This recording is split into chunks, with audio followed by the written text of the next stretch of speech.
voter. Before I start telling you when and why the voting age was lowered, I want to take a quick poll. You ready to participate? Sure. How many of you think something on campus should be changed? Raise your hand. If you don't have your hand up, who thinks something in Murfreesboro should be changed? In the state? Country? World? Okay, so all of the hands are up.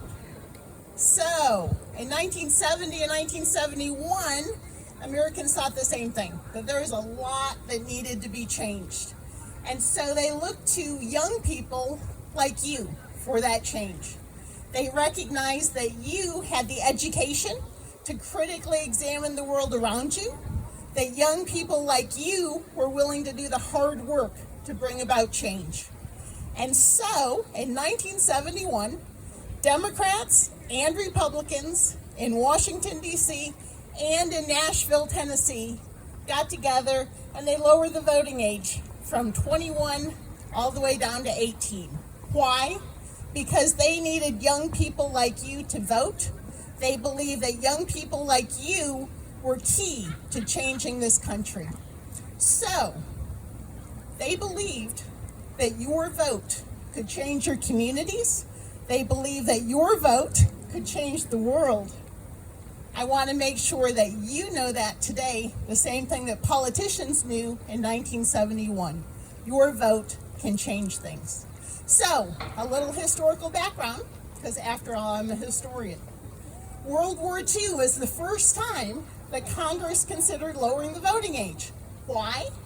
Because millions of 18, 19, and 20-year-olds were being asked to sacrifice and to die for a country and a world that didn't let them vote. But only Georgia lowered the voting age in 1943. For everyone else, the motto, old enough to fight, old enough to vote, didn't move things forward. But in the 1950s, we're still drafting young men to fight in Korea. We're still we're still drafting people, we're still fighting. And in 1954, President Eisenhower said we need to lower the voting age from 21 to 18. But only Kentucky followed through. Only Kentucky lowered the voting age.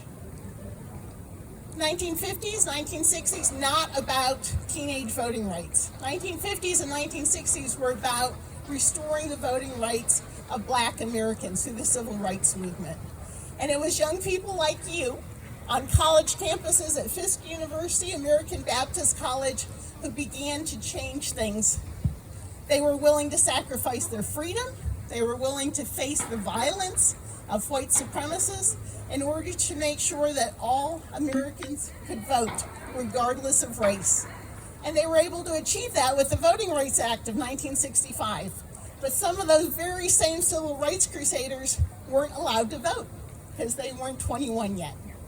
But things began to change in the 1960s. Even if most young people couldn't vote, they were obviously engaged with the political process. They were part and parcel of the civil rights movement. They were fighting and dying in the Vietnam War.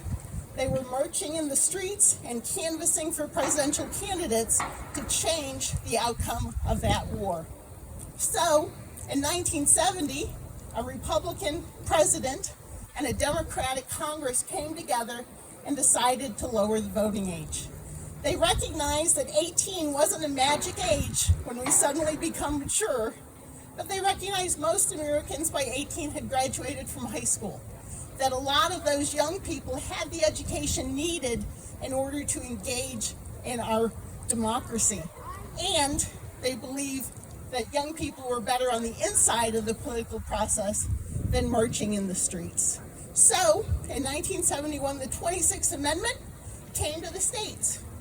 And it would be the quickest ratified amendment in all of American history. How many of you know that Tennessee ratified the 26th Amendment the very first day that it was available for signature? Why? Because two young men, the youngest members of the legislature from Knoxville, Victor Ashe and Richard Krieg, made it happen.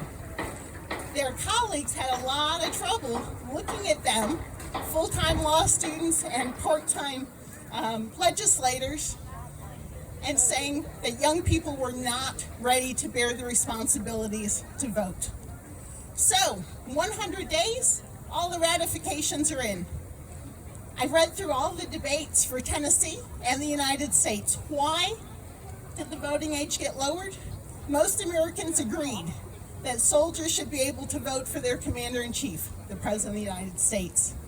Most Americans agreed that young people were better off on the inside of the political process than on the outside.